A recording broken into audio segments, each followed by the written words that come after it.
حسین پاک تو وہ حسین ہے جو اللہ رسول کا محب بھی ہے، اللہ رسول کا محبوب بھی ہے۔ میرے آقا نے فرمایا حسین منی وانا من الحسین، حسین مجھ سے ہے، میں حسین سے ہوں۔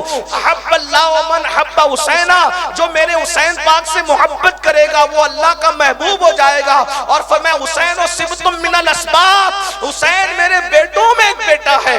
اللہ اکبر، یہ شان ہے۔ حضرت شاہ نیاز بے نیاز نے کہا تھا اے دل بگیر دامن سلطان اولیاء، اے دل بگیر دامن سلطان اولیاء، یعنی حسین ابن علی جان اولیاء۔ اور غریب نواز نے کہا تھا شاست حسین بادشاست حسین، شاست حسین بادشاست حسین، دیست حسین دی پناست حسین، سرداد نداد دست در دست یزید، حقا کی بنا لا الہ الا است حسین۔ اور میرے امام نے کہا کیا بات رضا اس چمنستان کرم کی، کیا بات رضا اس چمنستان کرم کی، زہرا ہے کلی جس میں حسین اور حسن پھول، زہرا ہے کلی جس میں حسین اور حسن پھول۔ تو یہ وہ لوگ ہیں۔ تو میں بات کیا عرض کر رہا تھا، رسول اللہ کے تلوے کی یہ شان ہے کہ اس تلوے کا اندازہ نہیں کر سکتے۔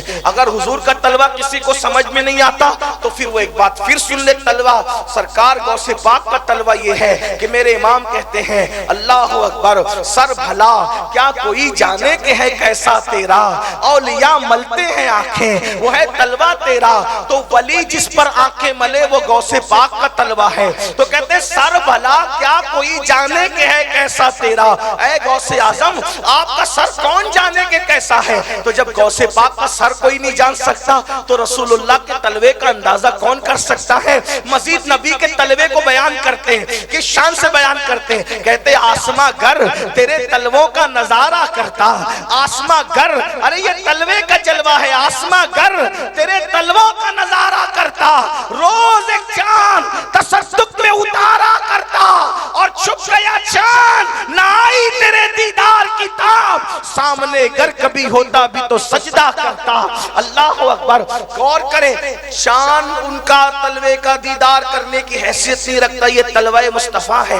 تو جب نبی کا تلوہ ایسا ہے تو نبی کا کندھا کیسا ہو، اور اس کندھے پہ جو بیٹھ رہا ہے ایک چند لوگ ہیں، انگلی پہ گنے، حالانکہ مولا علی تو بیٹھے بھی نہیں، کھڑے رہے، کھڑے رہے۔ اور مولا کائنات کہتے ہیں جب میں نبی کے کندھوں پہ کھڑا تھا تو ایسا لگتا تھا جیسے میرا سر آسمان کو چھو جائے گا، اتنا بلند کیا حضور نے۔ ہاں، اور اس کے بعد جو بیٹھا اس کندھے پر وہ امام حسن ہے، اس کندھے پہ جو بیٹھا وہ امام حسین ہے، اور ایک دو لوگ ہیں بس، باقی کے حضور کا کندھا، حضور کا کندھا، حضور کے کندھوں۔ کون سا تخت ہے جو اس کا برابری کر سکتا ہے؟ کوئی تخت اس تخت پر جسے نبی کا کندھا کیا، راکب دوش پیمبر، حضور کی پیٹھ پر، توجہ کر لیں، حضور کی پیٹھ پر حالت نماز میں امام حسین بیٹھے، نماز کی حالت ہے۔ کسی امام کے اندر ہمت جو اپنے بیٹے کو نماز کی حالت میں، سجدے کی حالت میں اپنی پیٹھ پر بٹھائے؟ یہ امام حسین ہے، امام حسین ہے، جو امام ہی نہیں، امام الائمہ، امام الائمہ تو امام اعظم کو کہتے ہیں، امام الائمہ جس امام الانبیاء کا غلام ہو وہ امام الانبیاء، امام الانبیاء جو مسجد اقصی میں نبیوں کو نماز پڑھاتے ہیں اور مسجد نبوی میں صحابہ کو نماز پڑھاتے ہیں اور بیت المعمور میں فرشتوں کو نماز پڑھاتے ہیں، وہ امام پوری کائنات جن کی مقتدی ہے، اس سید المعصومین کی پیٹھ پر جو حالت سجدے میں بیٹھے اسے امام حسین کہتے ہیں۔ میری تمہید کو توجہ سے سن لیں، بات میں جلدی اینڈ کرنے والا ہوں، بہت لمبی نہیں کروں گا، میں نے کہا وقت مختصر رہ گیا ہے، لیکن جلدی سے سنیں، بہنوں کی بھی توجہ۔ سید الانبیاء کی پیٹھ پر جو حالت نماز میں بیٹھ جائے اور جسے بیٹھنے کا حق دیا جائے، ایک تو یہ کہ کوئی بیٹھ جائے اسے حق نہ ہو، غیر حقدار جب بیٹھتا ہے، اہل علم کی توجہ چاہتا ہوں، غلطی کروں گا تو اصلاح کر، غیر حقدار اگر بیٹھتا ہے تو اس کو ہاتھ پکڑ کے اتار دیا جاتا ہے، لیکن حقدار اگر بیٹھتا ہے تو اس کو بیٹھنے دیا جاتا ہے۔ امام حسین سجدے میں نبی کی پیٹھ پر بیٹھنے کے حقدار کیوں تھے؟ مجھے مسئلہ اس سے سمجھ میں آیا کہ ان کو ہاتھ پکڑ کے اتارا نہیں گیا۔ جب غیر حقدار کسی جگہ پر بیٹھتے تو اس کو اتارا جاتا ہے۔ مثال کے طور پہ میں یہاں بیٹھا، یہاں بیٹھنا میرا حق ہے اس وقت، اس لیے کہ میں ذکر رسول کر رہا ہوں۔ میں امین القادری اس لیے میرا حق نہیں ہے۔ جو بھی ذکر رسول کرے گا وہ کسی برادری کا ہو، کسی خاندان کا ہو، کسی ڈگری کا ہو، یہاں بیٹھنا اس کا حق ہوگا، ٹھیک، اتارا نہیں جائے گا۔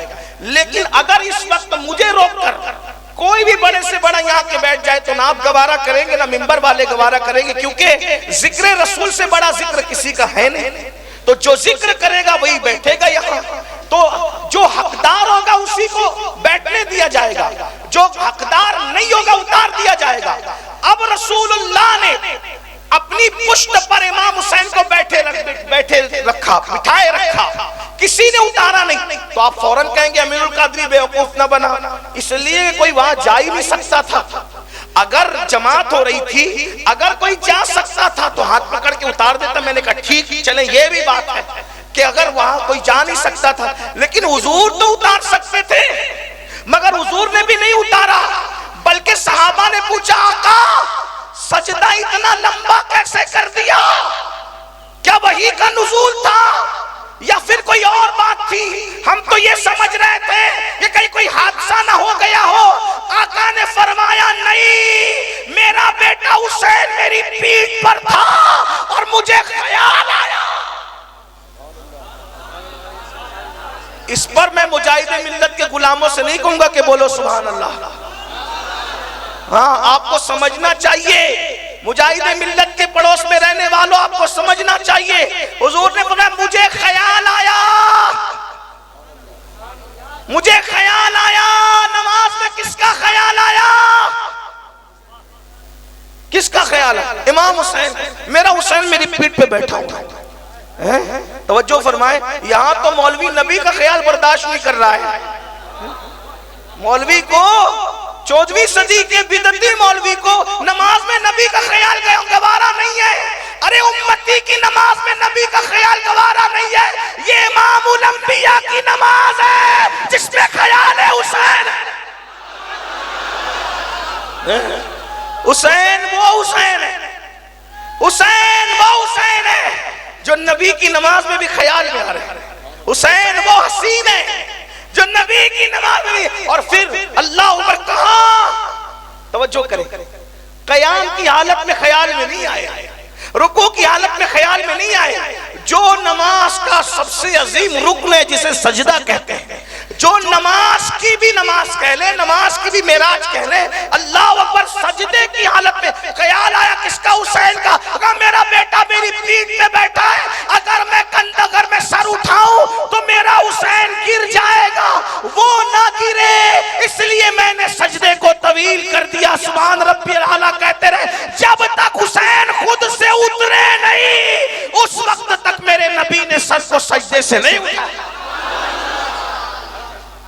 اس کا مطلب امام حسین بھی چاہتے ہیں کہ میں بتا دوں لوگوں کو،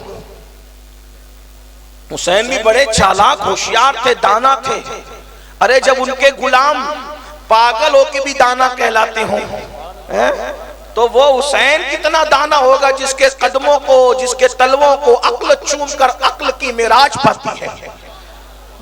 جانتے تھے، ارے جانتے تھے کہ کربلا میں کوئی پہچانے نہ پہچانے، مسجد نبوی میں اپنی پہچان کرا دو کہ حسین وہ حسین ہے، اور حسین صرف حسین ہے، حسین صرف حسین ہے، حسین صرف حسین ہے، حسین ہی حسین ہے، حسین خود حسین ہے۔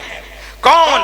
اللہ اکبر، تصویر مصطفیٰ، عشق کی انتہا، تقوی کا عروج، ایمان کی اساس، ایمان کی حلاوت، تقوی کی بنیاد کیا ہے؟ حسین ابن علی۔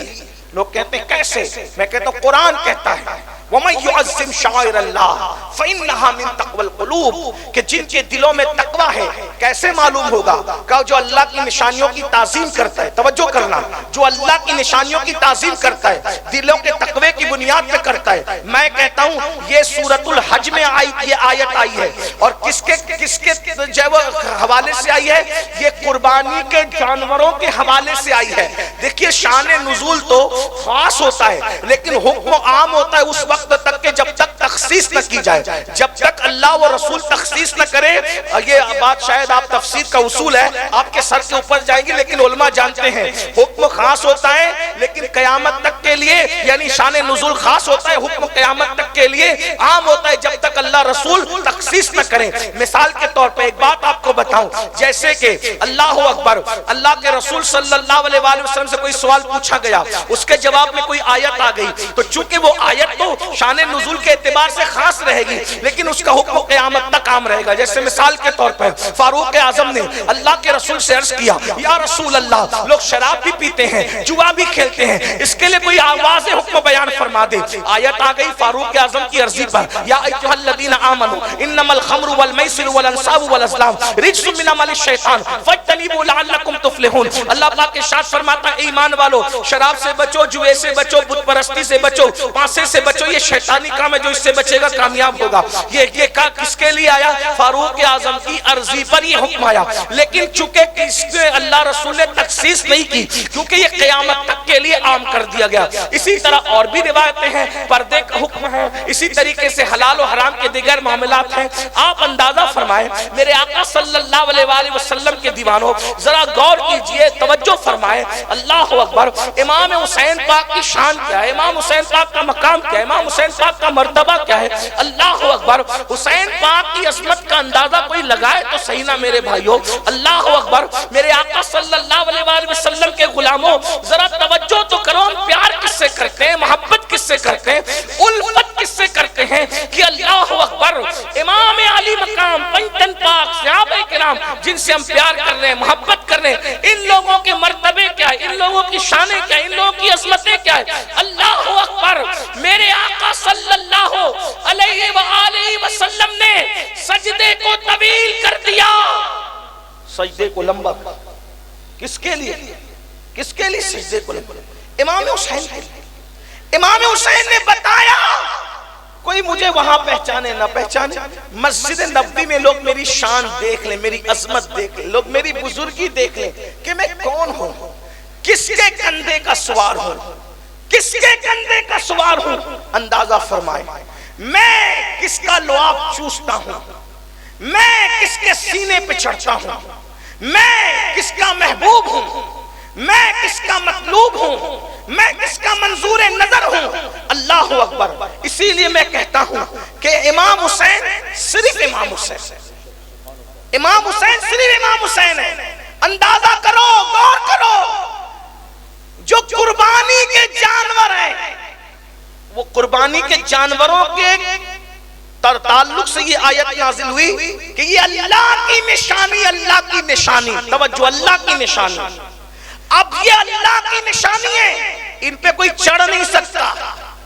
ان کا دودھ دو کر کے اگر نیت کر لی ہے کہ مجھے یہ جانور کی قربانی کرنا ہے، علماء سے پوچھو اس کا دودھ دو کر کوئی غنی پی نہیں سکتا، اس سے فائدہ نہیں اٹھا سکتا، اس پہ اپنے بچوں کو نہیں بٹھا سکتا، سواری کے لیے خود سواری نہیں کر سکتا.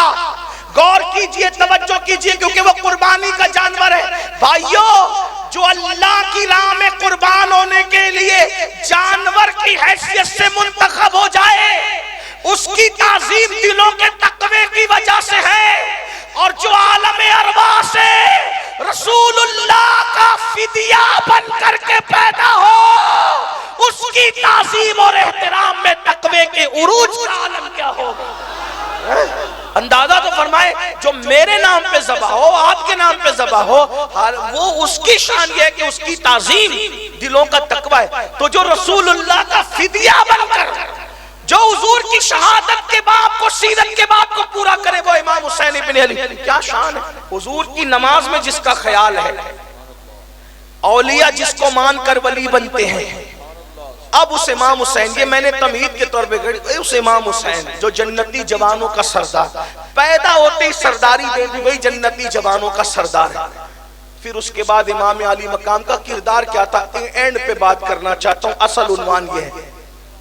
ہمارے پاس تو جنتی جوانوں کی سرداری کیا، ہمارے تو جنت کے بارے میں بھی نہ آپ کو خبر ہے نہ مجھے خبر ہے، کون کون جنت میں جائے گا نہ آپ کو معلوم ہے نہ مجھے معلوم۔ میں بھی جنت میں جاؤں گا کہ نہیں جاؤں گا یہ میں یقین سے نہیں کہہ سکتا، جو یقین سے کہہ سکتے ہیں ان کا اپنا ذمہ ہے، وہ اپنی بات کرے، مجھے یقین نہیں ہے، میں صرف امید کر سکتا ہوں کہ انشاءاللہ میں جنت میں جاؤں گا، اور امید بہت مضبوط ہے میری، اور کیوں نہ جاؤں انشاءاللہ، کیونکہ ایسوں کا دامن پکڑا ہے، ایسوں کا۔ لوگ کبھی کبھی مجھ سے کہتے ہیں، میں تقریر میں سنتا ہوں، میں بھی کبھی کہتا ہوں کہ سکندر مقدر کا سکندر، مقدر کا سکندر۔ میں نے کہا او سکندر کیا اوقات رکھتا ہے ہم لوگوں کے سامنے، سکندر کیا حیثیت رکھتا ہے، سکندر اور اپنا کیا تقابل ہے۔ لوگ کہتے ہیں وہ کیسے؟ میں نے کہا اتنی محنت کی اس نے، آدھی سے زیادہ دنیا فتح کی۔ کیا فتح کیا اس نے؟ مل کے بولے کیا فتح کیا؟ آدھی سے زیادہ۔ اور جب دنیا سے گیا تو خالی ہاتھ گیا، جنازے میں ہاتھ خالی تھے۔ میں نے کہا اس کے مقدر میں آدھی سے زیادہ دنیا ہے، اور میرے مقدر میں نبی اور آل نبی اور اصحاب نبی کا دامن ہے۔ توجہ کر، فرق کتنا ہے، اس کے ہاتھ میں آدھی سے زیادہ دنیا، میرے ہاتھ میں آمینہ کے لال کا دامن، اور پھر وہ خالی ہاتھ گیا۔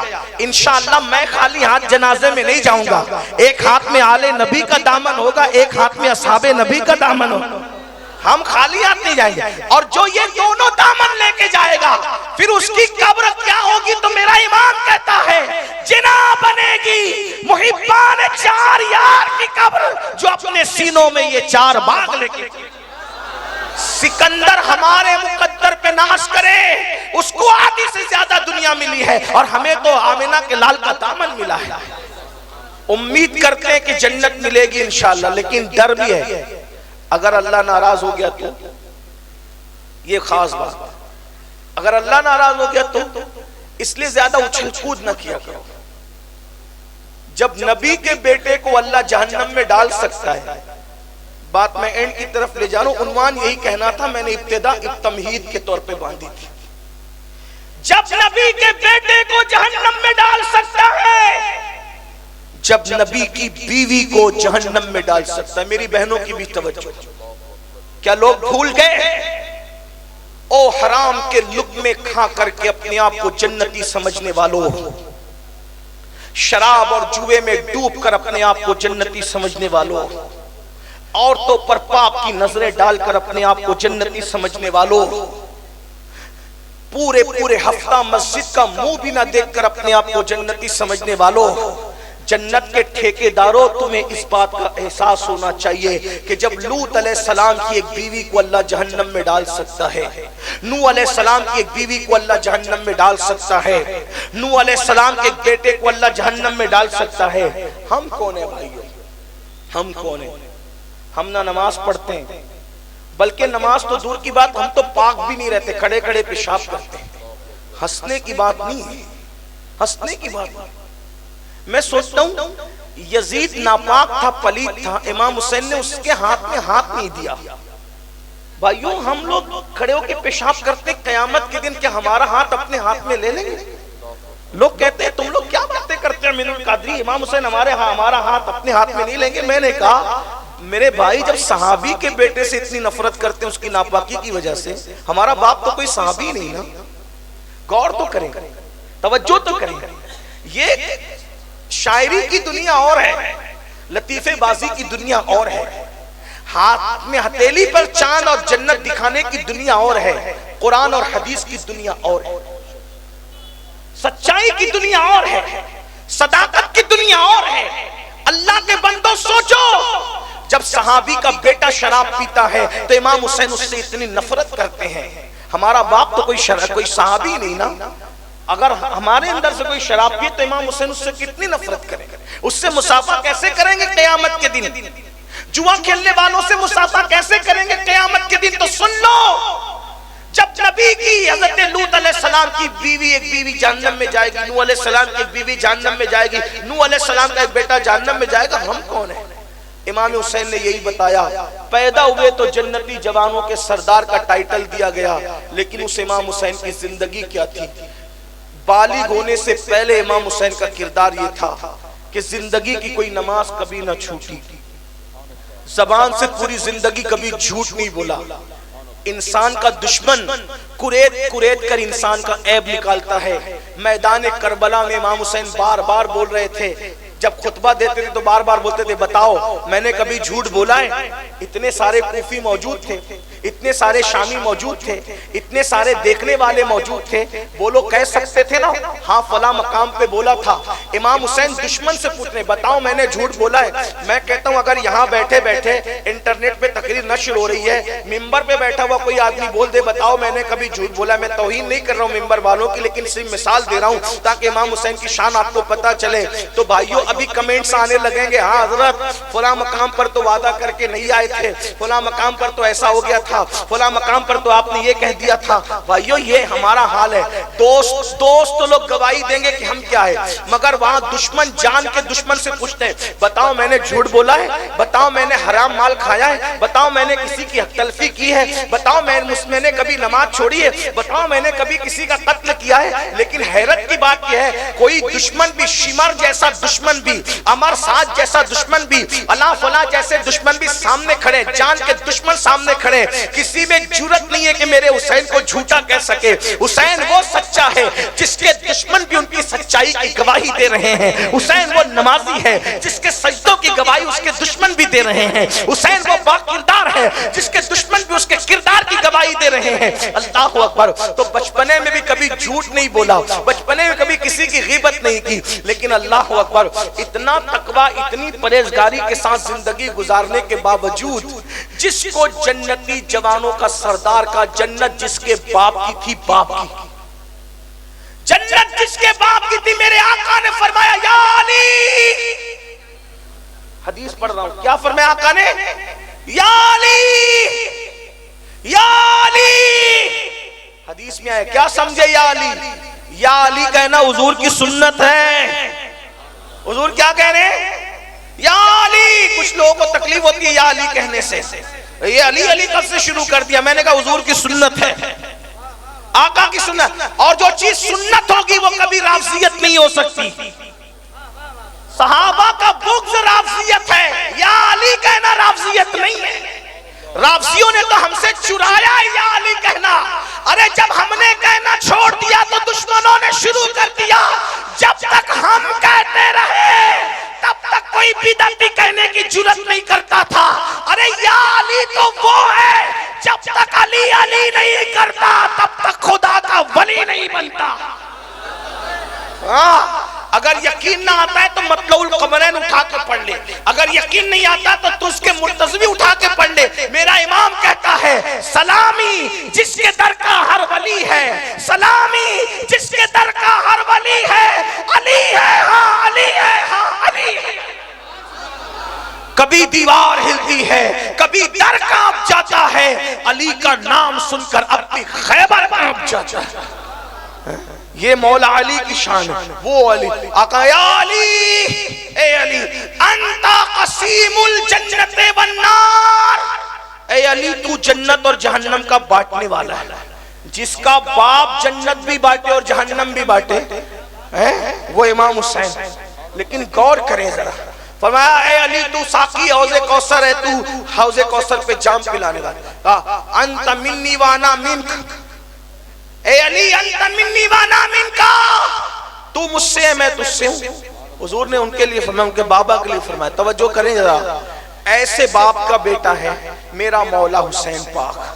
اب ذرا امام حسین کی وہ فکر دیکھ لیں، جنت ان کے بابا کی، جنت ان کے نانا کی، ان کی امی سیدہ فاطمہ الزہرا، ان کی امی کون؟ سیدہ فاطمہ الزہرا۔ ایسی ماں کس کو نصیب؟